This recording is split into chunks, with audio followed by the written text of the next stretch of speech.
I'm disturbed. From city to city, an incredible hysterical panic spread. I think we're getting into a weird area here. Will you tell these fools I'm not crazy? There's hysteria. You can't handle the truth. Brain is gone. This is Hysteria 51. They're here. The truth is out there. It's alive. But you won't find it here. They're coming for you. Look, there comes one of them now. Welcome in, Hysteria Nation, to an eye-opening edition of Hysteria 51. You're finally comfortable talking about your inverted nipples on the show? Jesus Christ. What are inverted nipples? Both of you shut up. We're just starting, and I'm already tired of them, David. I'm already tired. I was before we started. Beat you, bitch. Anyway, we are broadcasting from the lower fourth dimension, also known as Chicago, with an exposed land bridge to parts unknown Colorado. We are your hosts and lead robot killers. In your dreams. Sweet lucid dreaming. I'm David Flora. He's Brent Hand. Yo.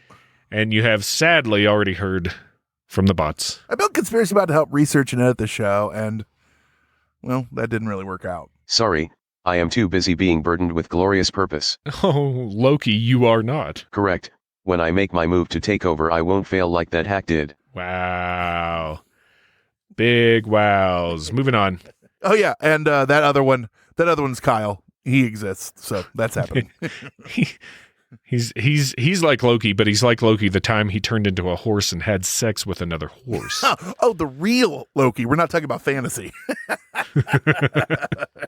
Hey, we have returning guests this week. Woo! That is true. Chris Ruppert and Tyler Transue of Dockside Media return. They're becoming our fill-ins. They are, the part of the Hysteria 51 extended universe. Yeah, that's right. They're here to talk to new documentary. I don't think that's the right word. Documentary in plain sight. It might be a documentary. In plain sight. We're here to talk about the dicks. Woo! Fill-ins. All right, boys. It's called In Plain Sight, the Intelligence Community and UFOs. Yeah, I'm excited. It was really good. Yeah, I love their stuff. As just to sell it a little bit here for them. As the U.S. and countries around the world continue to declassify UFO records and public awareness grows. I actually just heard Brent on the radio last night. I was driving home, and I heard him talking about, I think it must have been the Pentagon that was talking more about UFOs, and on the radio, like NPR, they're like, oh, they call them UAPs now, unidentified aerial phenomena, and they're talking about doing more, declassification and stuff. NASA named a bunch of people that are going to be doing research. How exciting. And it's wild, isn't it? But right. I saw a lot of people upset because they're like, these people don't have a background in UAP. I'm like, thank God. Yeah, it's probably a good thing, right, guys. exactly. Like, get somebody from the outside in. But yeah. There's a double-edged sword to all that, but you got former intelligence officers, you got, well, quote-unquote experts, and experiencers share what they know, and where we go in plain sight, the Intelligence Community and UFOs. Woo! That's the name of their new documentary. Woo! In this, Tyler and Chris, they asked the question, how far will the government go to obfuscate what they know about UFOs and ETs? Well, I'm going to tell you, pretty fucking far. That's an educated guess, my friends. Pretty fucking far. That's a PhD level educated guess. They will go out of their way to not tell you what they did with bushings that they overpaid for, or things of that nature. So UFOs, you better fucking believe it. And like you said, this topic, not only is NPR talking about it, it's everywhere. Twitter, podcast, journalism, and for good reason. We're finally at a point, and this is what you were alluding to, where the government is saying, yeah, we don't know what some of this shit is. Yeah. Does that scare you, David? Like the thought of, they don't know? No, it doesn't scare me. I think it intrigues me. And I don't know if I'm intrigued more to find out that stuff's here, or intrigued more to that it's being talked about so openly now. Right. And without too much ridicule. I think the thing that surprised me when I say scared is I always assume when they say that, I'm like, yeah, right. But back in the back of my brain, I'm thinking to myself, what if they don't know what any of this is? That's a little scary to me when they're just like the upper echelons of government is like, I have no fucking clue what that is, and we've never had anything, or it's all been true, nothing ever happened, and we don't know. That somehow is scary to me. The not knowing instead of the constant lies that we assume. Do you think? I mean, is it scary because you're afraid of what they're going to do, or is it scary because the government is so inept? Well, that's where my mind goes, would be if they were inept. I mean, I guess I've been living my whole life under that, so I'm not really scared. Yeah, you're like, first time? What a fucking loser. Because if it was that the extraterrestrials are here, if they wanted to, I don't know, take us over, they would have already done it, maybe? You would or think maybe so, unless they're, on the... Unless play they're the long vanguard game. and just scouting while the main force gets here. I don't know. Yeah, I love that. I don't know if you saw this. They had a Katy Perry video that's been going around where her eye got stuck, like one of her eyes. And obviously it's because she has these giant fake lashes on and probably the glue. Like she closed her eyes and one stayed down. She had to flick it. And everyone's like, there it is. There she's a robot or an ET. She's probably reptilian. And I'm like, yep, that's the only explanation. Yeah. The Illuminati couldn't be that she wears fake lashes and that the glue was still a little fresh. But it's a lot more fun to say that she's a robot or a lizard person, and she can't say the word Kninigan. So, we got that going for us. Just like the rest of us. I don't know what you're talking about. Glad you said that. Anyway, moving on. More like Katie Scary. So we're going to go to break. But when we come back, Chris and Tyler are going to join us and tell us what is hiding in plain sight here on Hysteria 51.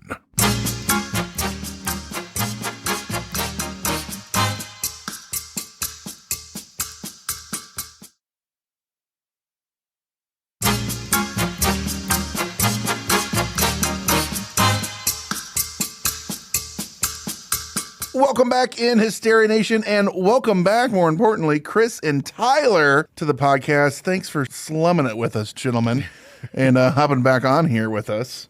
You're my favorite backing people. Track, real loud claps, noise. Slum it with, yes, we will slum it with you anytime. No, we love being here, man. Dude, we're with our peoples. There you go, right? Slum. Hell yes. So people, speaking of, for those of you who haven't heard the guys on here before, shame on you, number one. But number two, so this is I think it's your third time coming on here, your third documentary.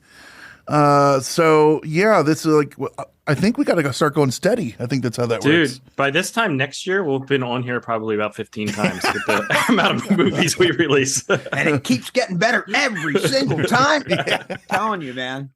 You guys are going to be hosting. The third time's a charm. I think this will be our best yet. And yeah, if people haven't seen or heard us yet, well, then they're obviously not fans of Hysteria 51. So come on. If we keep coming on here, eventually, we're just going to take over. It'll just be our show. Yeah. Welcome to Hysteria Nation. This is Chris. Brent, David, thanks for coming on. Have you guys created any documentaries recently? We have, called In Plain Sight, the Intelligence I've been Community living in a box. How's my wife? It's good. So for anyone who doesn't know you guys, real quick, what's your elevator pitch? How would you sum up what you guys do? Oh, Tyler, this is your dream come true. You were made for this. Go for it. Take it. Okay, let's see if I can stick it on the first take. So we're Dockside Media, which is a digital video production company with a focus on paranormal documentaries that are entertaining, informative, interesting, and thought-provoking. And so we're just out here doing our best to find interesting people who have had genuine experiences and let them share their stories. And then people can do with what they want with that information. But we're hoping to destigmatize these topics like extraterrestrials, UFOs, aliens, ghosts, Sasquatch, so that people feel more comfortable talking about it. And in doing so, I think that's how we get more answers and get more knowledge and understand these different phenomena better. Well, you guys are doing a great job of bringing these topics to everyone. And I got to tell you, the third one, every time I watch it, I enjoyed even more. This one was right up my alley. I loved it. In Plain Sight, the Intelligence Community and UFOs. You had people I loved on there. You had people that I hate on there, Richard Doty. Yeah, and and that's no surprise. If anyone listens to this show, they know. Anyway, no, it's cool that we don't discriminate. Well, no, and nor should you, because you're doing a documentary. You got to have everyone's opinions on there, right? Yeah, and these aren't our opinions. I'll just say that up front. You know what I mean? Like, whatever is in our documentary is not my personal opinion about things, and I don't think it should be my place to, because we're not trying to form a specific narrative in our stuff. We're just trying to get people to open their minds a bit. Well, when you tell a story, which is what you guys are trying to do, that's exactly how you should approach it. And sometimes that's hard. Sometimes I think you guys did a really good job with this. How did you approach this one differently than your previous ones? Because this one was a little more pointed. It talks about disclosure, but a lot of it talked with like Roswell, which is kind of the granddaddy of UFO cases. Now there is stuff before that, but that is, I would call it the launching point for modern. Yeah, that brought it to popular attention, I think.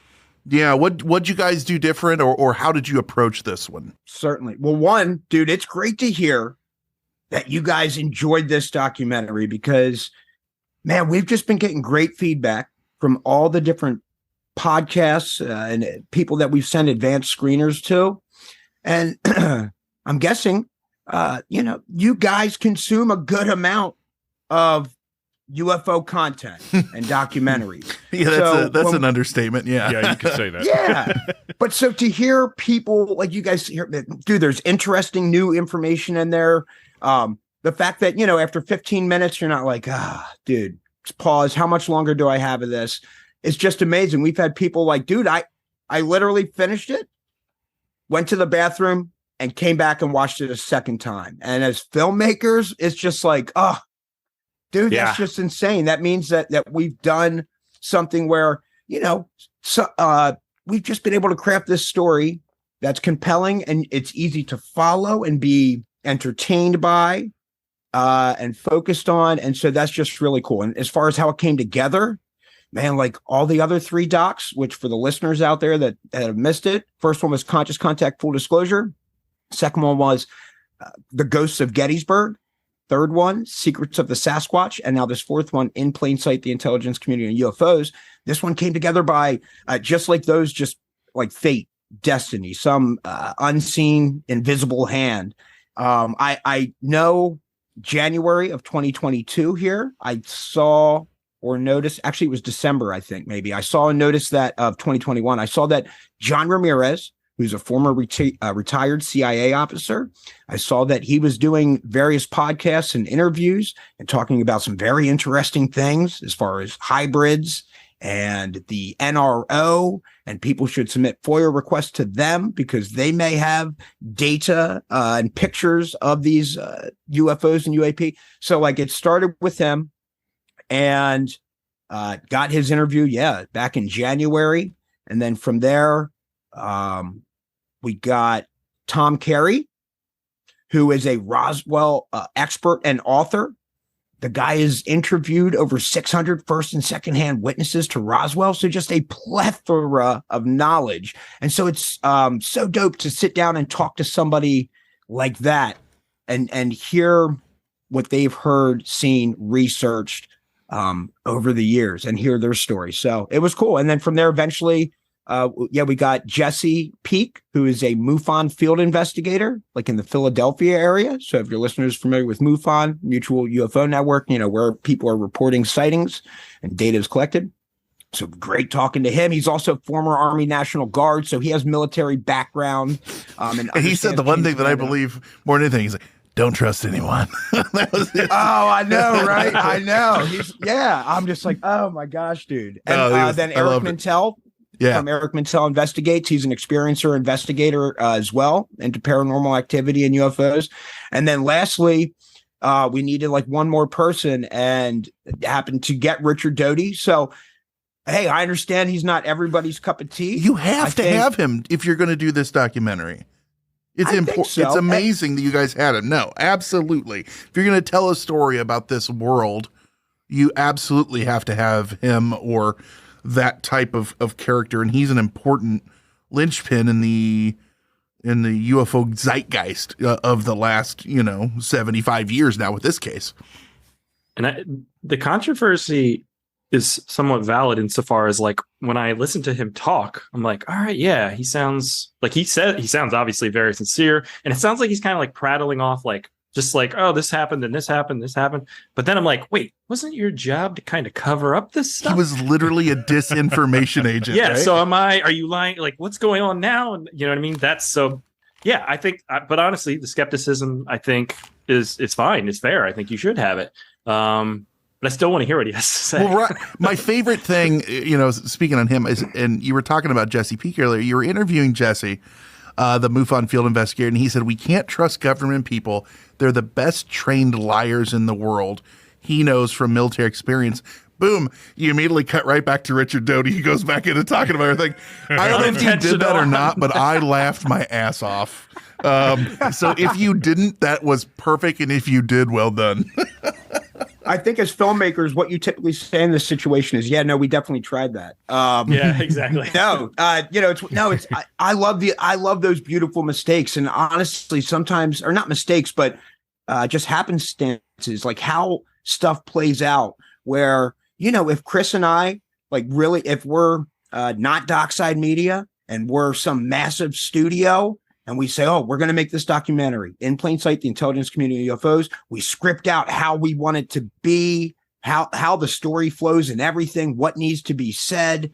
Like, dude, we don't get anything nearly as beautiful and interesting and entertaining and informative as I think what we have. Because what we do is, man, we just go out and we let these people share their stories. And then Chris, being the editor, does a phenomenal job of finding the common threads and where stuff overlaps and how it intertwines, and beautifully puts it together, and then sends it back to me, and we kick it back and forth and polish it up. And man, it's dope. And Richard Doty, I feel you. Like, I'm there interviewing him and just meeting him beforehand and stuff. And it's just like, oh wow, this guy, he's very disarming, very very. Does he look like everyone's uncle or something like that? Hey, how are you guys? He's just very sincere and genuine, disarming, not like loud and like very opposite of me. But like my hindbrain, there's a part that's just like, dude, is this just how he was trained to be?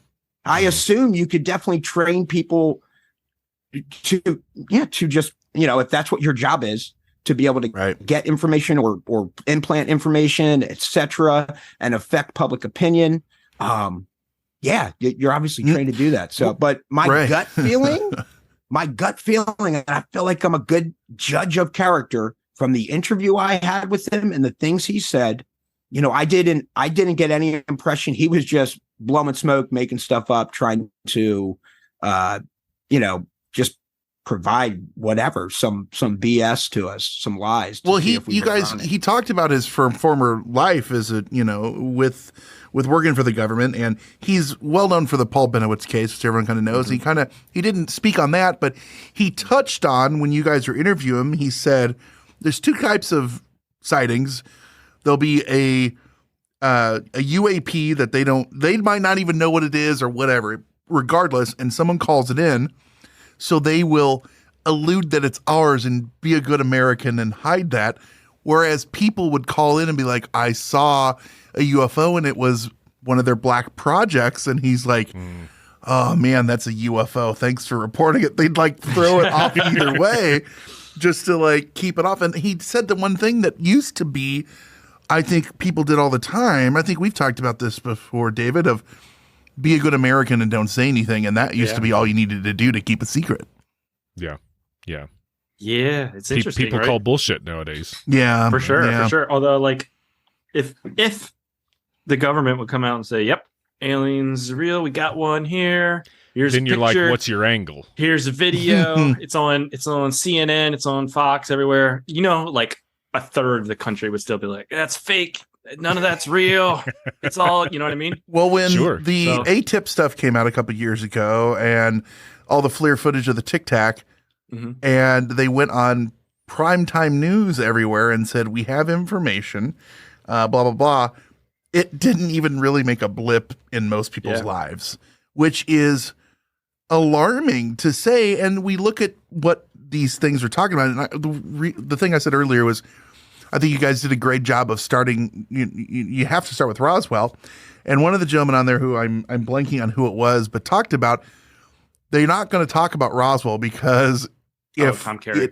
If they did, they'd have to admit they were covering stuff up, lying for 75 years. Yeah. Yep, exactly. And then the liability, right? Of what, exactly. Then it just opens you up to, probably lawsuits and all that type of stuff. I'd rather just bite the bullet, right? Like, just go on and say, you know what, we were covering it up. We didn't think we were going to be taking care of American public by gushing this information from the get-go. But, we did what we thought we had to do. Sorry, our bad. This is what it is. I think people would accept that. I don't know. If you who owned wouldn't? up to it.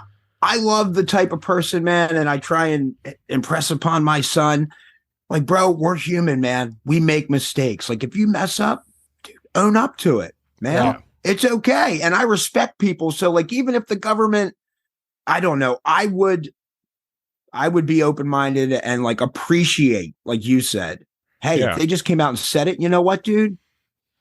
Man, I don't know. Maybe, I don't know if I could overlook the past. Like, I don't know. We can cross that bridge when we get to it. But I don't know if I'd be so fired up. It's like, oh, dude, I appreciate somebody that messes up and admits their mistake and says, hey, I'm going to try and learn from this. Yeah, let's clean this up. It depends on the lengths that they would have gone to cover things up. Right. It's not like, oh, they just lied. You know what I mean? If they're like, here's a trail of bodies. Sorry. Yeah, exactly. There's a huge dump over there with hundreds of bodies. Sorry, but aliens are real. You know what I mean? Like, I don't know. Yeah. Good point. but like, I mean, I don't know. I don't think the public would even necessarily just accept it just without like a bunch of pushback because dude, here we are. This is only how many years later after Roswell, like 75th anniversary, whatever it is. So compared to, bro, what's today? Indigenous Day. And like, which is for anybody else, like I'm 37, Chris is 37. Like this was just always Columbus Day to me. Doing that to me. We're the same age, bro. Reminding you of his hatred. Chris is 53. Like, oh, wow. I already feel bad enough about myself, and every time you're like, Chris is old as fuck. Well, we're both older than you guys, so you don't get a lot of sympathy. But my point with Columbus Day is in another generation or two, like for right now, mass consciousness for the most part, public perception is like, oh, dude, that's Columbus Day. It's shifting. In another generation, everybody will say Columbus Day, dude, you can't celebrate that. That is true. That is like just ridiculous. But we grew up with the dude, we're Americans. We should be proud that we were discovered. You know what I mean? And Pilgrims so it's crazy. And Columbus and all that. Yeah. Doesn't it take like 1.5 generations to kind of reform? Isn't that like something? The paradigm shift? Yeah, the paradigm shift kind of thing. Like it takes a long freaking time. It does. Yep. Yeah. And there's a lot of hatred in that, during that time. Sure, or not hatred, but, foot dragging. A lot of conflict. Yeah. Conflict, Yeah. I heard someone say one time, and they're like, everyone says that the past was better. I forget who this goes, but really it was youth. Your youth was better. Yes. And you remember being young. And so those things that happened. Non-responsibilities, no bills, Right. And so ignorance is bliss, not like right? yawning and your body just suddenly stops working. I got out of bed this morning, so I'm not going to be able to walk for a few days. Yeah. Right. I weed-eated. Now I can't use my arm for the rest of the year. One of the things that you guys did, you talked to the different people and they had their different, so they were talking about aliens, especially the Roswell, and were there bodies, were they dead, was there alive? And, we can go down that whole road, but you were talking to Tom Carey, and he spoke about Roswell and the occupants as having Homo sapien DNA traces. And that's always something, I've heard that 1,000 times, and it's always hard for me to wrap my head around. Well, number two, there were two things. Richard Doty was saying that they were from another planet. They were aliens. Whereas Tom Carey was talking like they're like time travelers or maybe hybrids and things like that, if I'm remembering right. That's hard to like me to just swallow and on purpose because it blows my mind. I hear you there. But also, if they're aliens and they have this technology to travel these vast distances of space, therefore time, if they were here thousands and thousands of years ago, essentially they would be temporal entities to us, right? They were from our past and now again in our future or whatever, and possibly shaped that. I think that makes sense to some degree, Right. But I hear you because like you're like accustomed to it in basic media and stuff to be like, okay, these are aliens and this is time travel. And I've seen movies with each those concepts, but not really with both combined. Except for like Interstellar. Think of like that movie when they go to that planet and then they come back up and it's been like 3 years. Like, so it's almost like we're looking at it the wrong way. Possibly. Our DNA isn't in them. Their DNA is in us. Just so everything's copacetic. Tom Carey mentions extratemporal. John Ramirez, the retired CIA officer, is the one that mentioned he speculates that the DNA found in the bodies at Roswell shared a sequence or some sequence with the human genome. So I don't want to give away too much of the movie, but just in case people start looking at or read Tom Carey books or something like that, I don't believe Tom Carey made that DNA comment. As far as I know, I believe. Well, hopefully everyone's watching this and they'll realize how everything gets jarbled in my head and I'm an idiot. So no, don't even sweat it. I just don't worry. I was going right along with you there. So nope. But I just wanted to make sure everything was up and up because you know how like just sometimes UFO Twitter, whatever stuff spreads. Oh, he said this, but it was this. And I'm like, nope, we'll just correct it right now. True. Very well.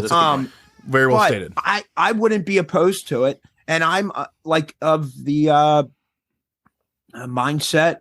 Other people have mentioned it, like Lou Elizondo saying, hey, what happened 70,000 years ago that the human species was elevated so much? And I don't know, people at the time alluded to, what was there genetic manipulation? And so that if we're sharing, if DNA is found in these ETs and it's like, oh, dude, some of this stuff resembles human DNA or is in the same sequence. I don't know enough about it, so I don't want to sound like an idiot. But, I think it's possible that extraterrestrials could want to evolve primates, etc., give sentient life and splice their DNA into the primate DNA. And then that way, oh, here's this accelerated evolution. They would be explorers. They'd be scientists. It kind of just makes sense that you would do things like that in a way. We are constantly. That's what we're doing now, right? Exactly. CRISPR. That's what we're doing now. We're doing building blocks of life. Sorry, CRISPR. CRISPR means the devil. Thank you very much. No, we hear that all the time. Sorry. What if we're just the accidents, though? What if they got all horned up and got after a gorilla or something, and here we are now, and we're like, why are we here? Damn it, I'm kind of thankful they did. Then, yeah, exactly. I'm like, I'm going to make the best of this, dude. I'll show you guys. You just wait. We'll have 20 docs out by this time next year. Keep betting against us, ETs. Right? I just love that, it's kind of like if you watch Star Trek, there's these advanced civilizations out there and we finally get warp and we go out into the cosmos and within no time Starfleet's their headquarters is on Earth and we're just like, thanks for keeping everything warm. We'll take care of everything. I swear that's exactly how we would be as a species, which maybe is why if this has really happened, they keep us at an arm's length because they not only do they know that that's true, they've also watched our movies. True. Big Dockside media fans. Big Dockside media fans. Well, I love that you guys had all these guys out here to talk about their past, especially when they have, they work for the CIA, intelligence, things like this, all these move on people. There's still a stigma though. People, don't want to come forward all the time and tell their stories. And even when we had, like I said a few minutes ago, we were talking about, a few years ago, they come out with the Tic Tac videos and people kind of dismiss it. You look up into the stars at night and there's trillions of stars. Why is it like pulling teeth to get people to believe that there is a chance that there's a microbe out there? Because if there's a microbe out there, that's life outside of here. And that changes everything. And yet people want to say absolutely not. I think because one, people live in their bubbles and they go to work every day and they come home and they rinse and repeat over and over again. So it's hard to get outside that bubble. I mean, you see that in politics, you see that in a lot of things. People, it's hard to convince somebody of something when they're so already adamantly against. But also, you can talk about religion and stuff, but it's all comes down to me for like a fear of the unknown, fear of death and stuff. And it is truly an unknown because we just don't have right now, like the definitive proof widely available, like said that this is exactly what it is. So people take it as something unknown. And I think there may be just a bit of fear in that. Yeah. I don't want to believe. I want to know.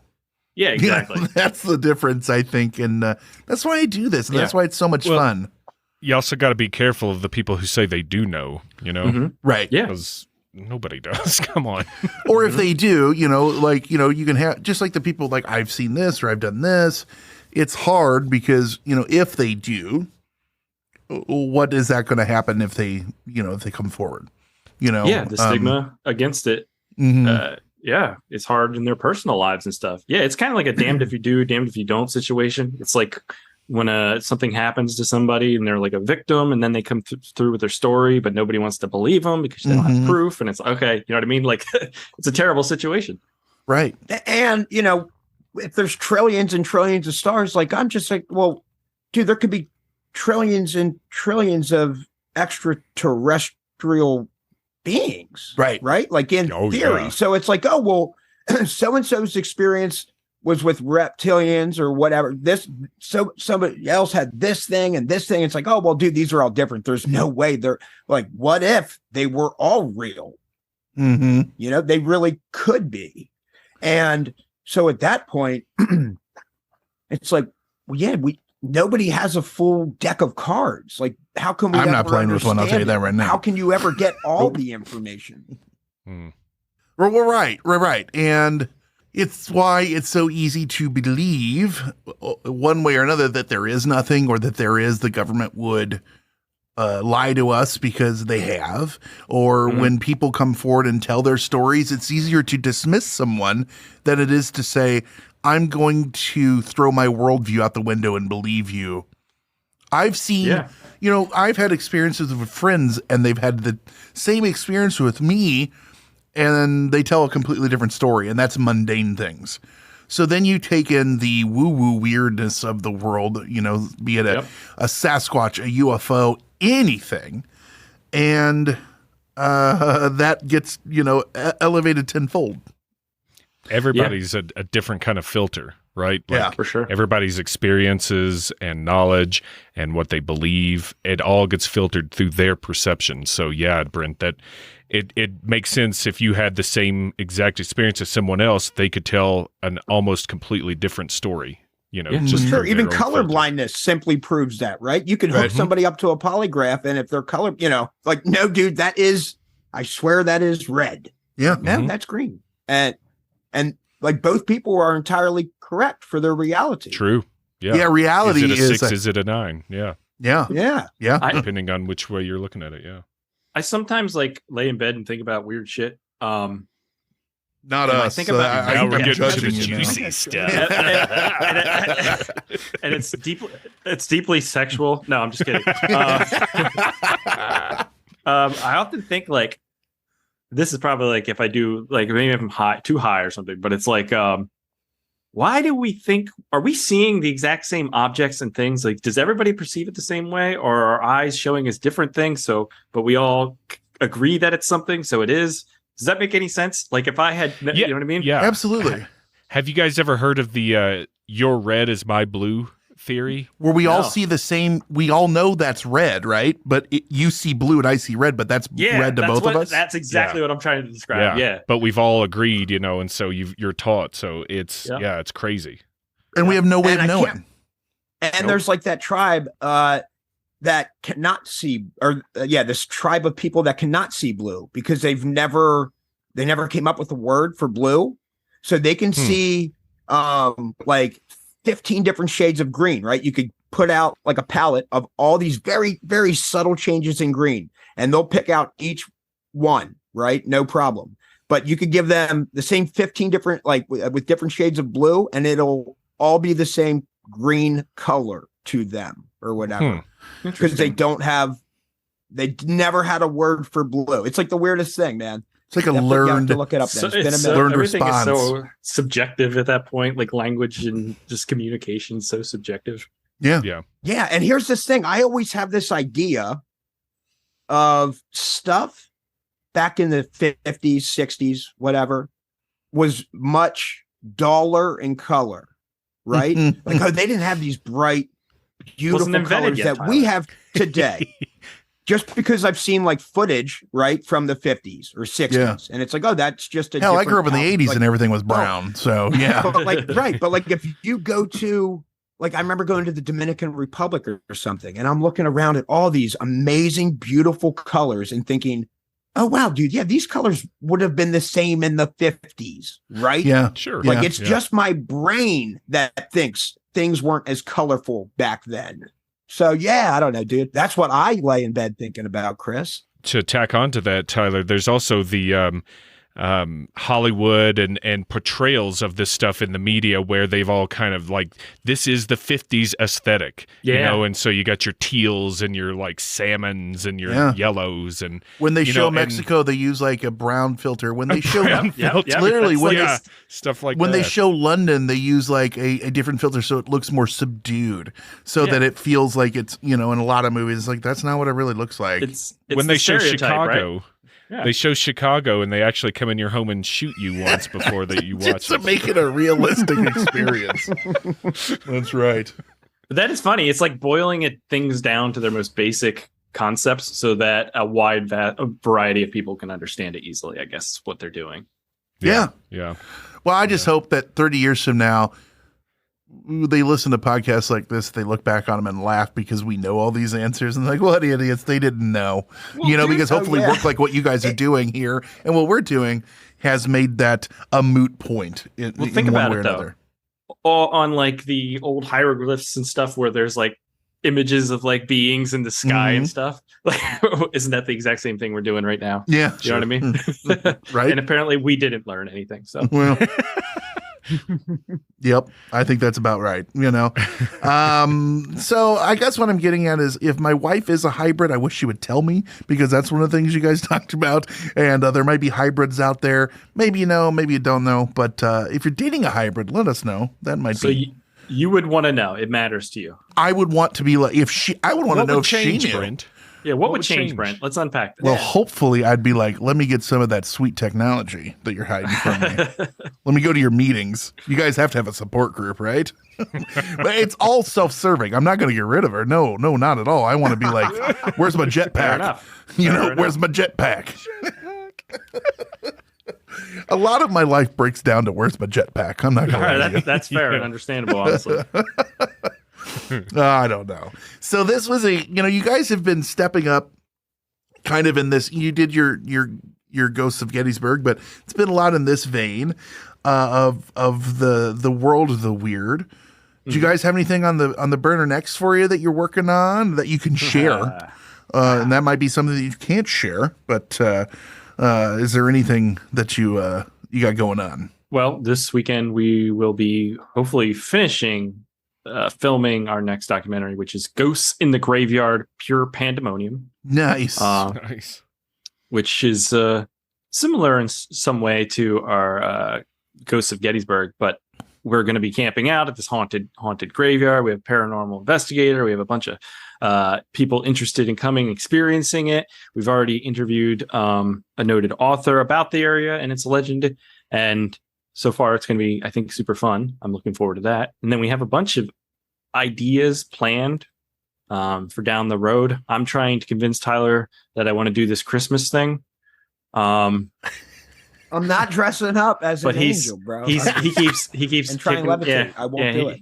And Tyler wants to do. Well, I'll let you speak. What did you want to do next, Tyler? Well, no, Chris. Yeah, just I don't know when this pod's dropping. Probably not in time, but yeah, this coming weekend, October 15th, in Pioneer Cemetery in the abandoned ghost town of Pandemonium.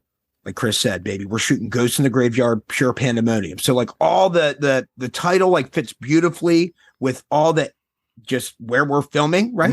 And the old ghost town of Pandemonium, and Pandemonium being Greek for dude, I'm trying to, is it abode of demons, I believe. So I'm like, That's awesome. Dude, this is sick. And we've got investigators, right, with paranormal equipment coming out with us. We've got just adventurers, people who are curious or interested about this stuff. So we got like a mix of people where during this camp out at this cemetery on state forest lands, out in the middle of nowhere, I don't know. We'll see what happens. You know, we're bringing Ouija boards, like we're doing it all. We're doing light as a feather, stiff as a board. We're playing Ghosts in the Graveyard. Like it's going to be just a really, really interesting, entertaining, and fun doc to film and shoot. And then, from there, man, I think we would be open to doing. I'd still like to do like in a past life, maybe, which would be about like past life regressions and reincarnation and people who have experienced. David's done past life regression, actually. I have done one. Yeah. Okay, well, David, we might have to hit you up for an interview there, bro. You might find yourself in the next Dockside Media. I don't know if you know this or not. You're talking to the former Joan of Arc, so there you go. And remote viewing, like I'm interested in just remote viewing, and that the United States government was funding it with millions of dollars for years, studying it for decades, and then people go, "Is there anything to it?" Well, I know there's an oversight and stuff, but man, there has to have been a lot to it for them to keep it going. And then when they made it all go away, it didn't go away. So there's probably a lot more to it than we even realized, because that's how that stuff works. Yeah, exactly. Yeah, we're starting that one, right, Tyler? We already lined up some interviews for that. I don't know if I want to say. Maybe I'll tell you what. If the listeners want to follow us at Dockside Media, there you go. We're on TikTok, Instagram, Twitter. I'm just curious as one of as the only partner of yours in Dockside Media if you did that or not. But I guess I'll find out. Yeah, it's above your pay grade. You will find out. But so we're working on that, and just like all the other documentaries, man, we feel like we kind of go where we feel we're being called or led. That's awesome. And what interests us and makes us curious, and so then we just start reaching out to people in that field that are experts and have had experiences. And most likely we'll probably be filming, Ghosts in the Graveyard, Pure Pandemonium, the In a Past Life, the remote viewing, etc., like kind of all at the same time, And when we have enough, that Christmas one, and the Christmas one, Christmas one, let it die. All right, dude, we will do a paranormal Christmas one for you, bro. You have my word here on Hysteria 51. He just wants you to dress up as Krampus for him, and beat him with reeds or whatever it is that the thing does. I'll do it. We shoot some sick B-roll. We got to do what we got to do, so I can get it. Hey, we don't kink shame. It's fine. Don't worry about it. But yeah, we'll get all this footage shot, and when we'll know when we have enough, and there's enough stories in there, and then Chris does his beautiful, artistry where he starts interweaving it all together. You do a really good job. This one was great too. You do a good job of having an interview, cutting out to scenery while you're doing the interview, cutting back in, and it doesn't take me away. It adds to it. And I mean that truthfully, because I watch a lot of documentaries where I'm like, jarring, and things are going on, and that's not what's going on in this. And I really like this. And this one, like you said, I was not only glued to it, David and I, we were talking about this. When we were getting ready to do this a while ago, he was like, have you watched it? He's like, I haven't. I'm like, I have. I go, it's great. And then like by the end, like the second half ramped up, and I was like, at the end of it, I'm like, oh, it's over. It's awesome. Thank you so much. Yeah. Yeah, that was, I really enjoyed it. I really, really enjoyed it. And it shows. That makes the hairs on the back of my neck stand up hearing that. It shows you guys are passionate about what you're doing. Appreciate that, man. That's really cool. You got skill too. Yeah. Dude, thank you. Well, I hope the listeners out there and you guys, they can hear that we're just two normal dudes who thought, man, I bet we can make paranormal documentaries or supernatural and stuff with UFOs and extraterrestrials because we find this interesting and fascinating and would like to spread the word and, educate others and entertain others. And so like, I just know, oh, dude, if we can do it, anybody else listening out there can do it as well, man. So whatever you love, just lean into it, man, because you would be surprised what you can do if you just like really try. Like when I fly out to interview Richard Doty and I land and I'm like 4.5 hours north of Roswell or whatever, 3.5 hours north of Roswell. And it's like 11 at night when I land. I'm like, dude, I got to drive straight down to Roswell. I'll sleep for 2 hours in my car. I'll get drone footage of the sun rising there. I'll get footage of Roswell signs, etc. Because I'm here. Why not do it? Why get some stock footage? And then drive all the way back up, interview him at what was it, like noon noon to like 2 p.m. And I caught my flight at like 3:30. Just running on adrenaline. Albuquerque. Really? And just came, and flew right back. And so it's like, dude, you know what? I went out and I really tried. I'm like, you know what? I'm not going to be there long. I'm going to try my best and have fun and enjoy it. And dude, as a result, by Chris and I doing that enough times with all these genuine people who've had these interesting lives and stories, we've been able to craft these really beautiful docs. So it's also a testament to the people out there that have, felt comfortable enough sitting down with us and sharing some stuff that, dude, a lot of people could easily maybe poke fun or make them think they're crazy or whatever the case may be. So it's cool. We like destigmatizing that kind of thing and having a blast doing it. So you guys can do it too, man. Well, for sure. It's great that you do that because, you give these people a voice and they are, these guys have also devoted their lives, a lot of them, to this stuff and they're willing to come forward. So giving them an outlet, giving us an outlet to watch it, everything, it's what's needed and we can't thank you enough for doing it. It's our bread and butter. We do the same thing. We're doing what we love. And as they say, I do this full time. This is my full-time job. They say you'll never work a day in your life. I might argue with that a little bit, but doing what you love is awesome, and we can't thank you guys enough for keeping coming on here and keep pumping out the entertainment. Oh, anytime, man, anytime. We love coming on. Oh yeah. You'll be keep them DMs open. We'll keep sending you docs. Right? Amen. So thank you guys so much. We're gonna go to break real quick, and when we come back, we're gonna hit you with more Hysteria 51.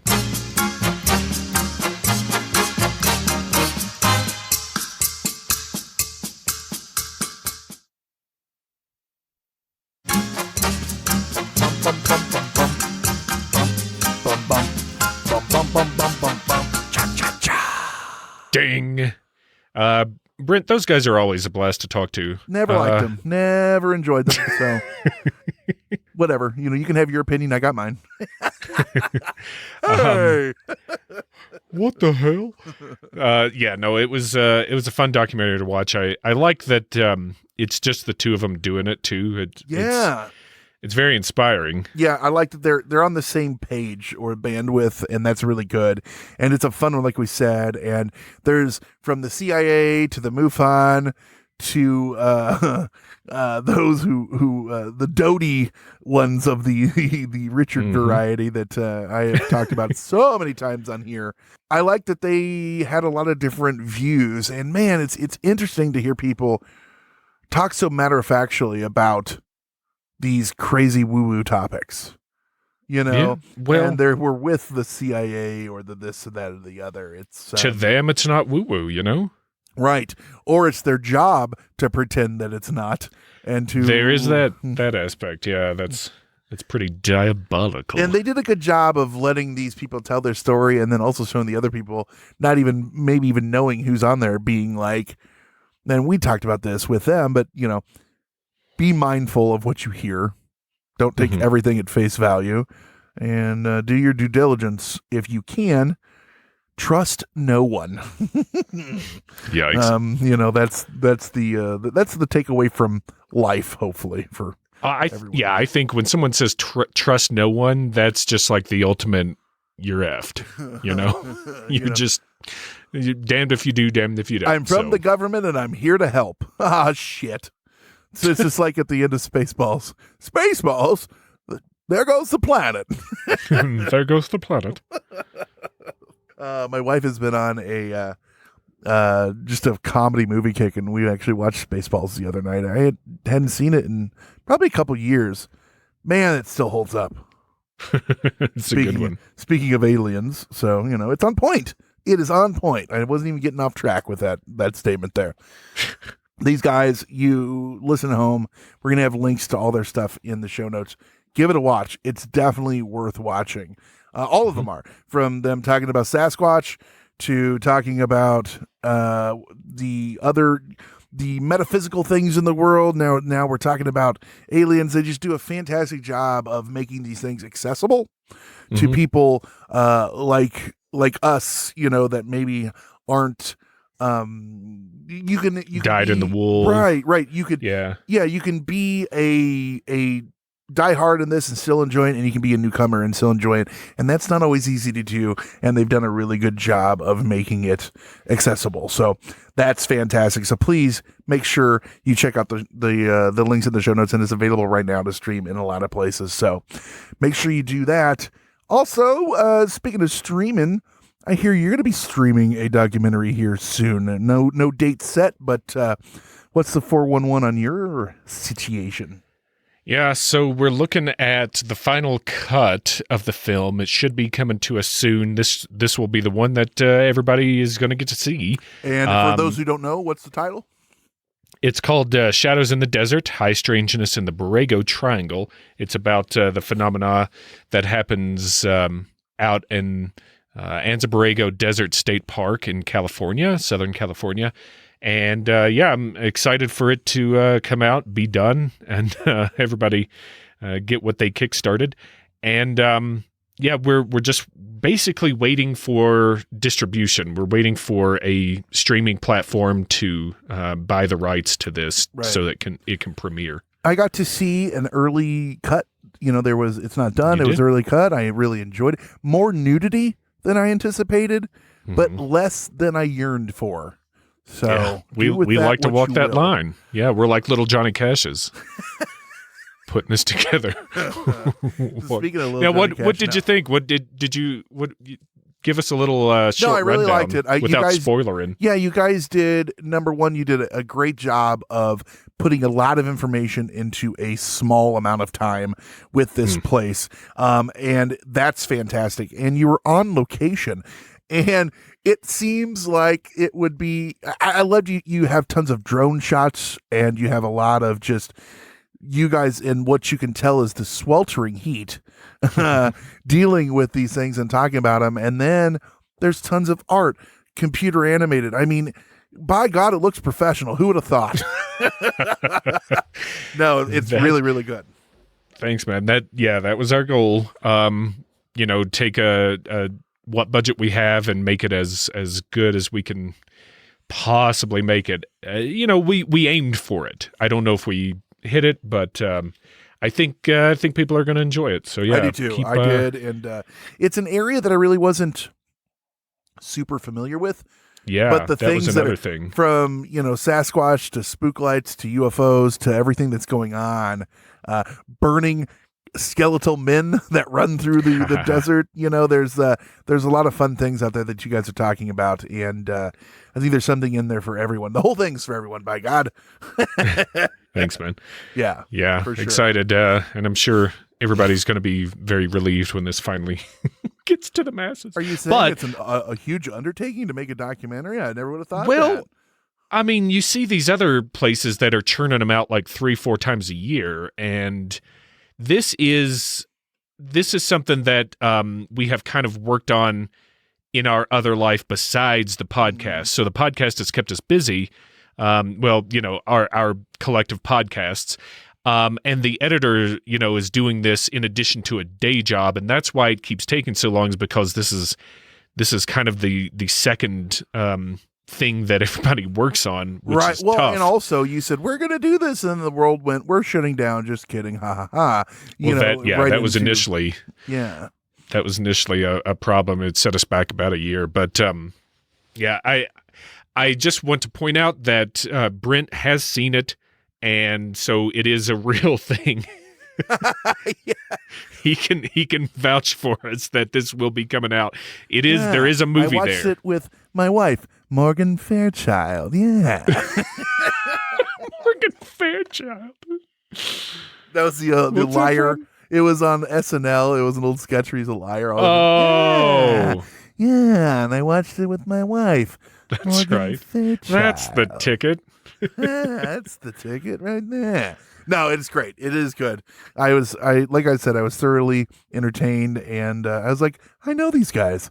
And then I saw the show and the thank yous or whatever in the end, and I'm like, hey, I know that guy too. So hey, awesome. So yeah. Well, if you guys want to learn more about that, you want to talk to Dave, you want to talk to I, or anything like that, there's lots of ways you can do that. You can hop on Facebook, search Hysteria Nation. That's a regular discussion group.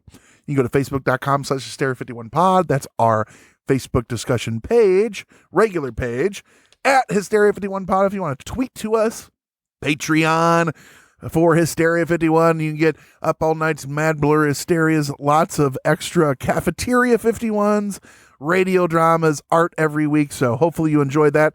Leave us a voicemail, 773-669-7277. Again, 773-669-7277, or just go to hysteria51.com.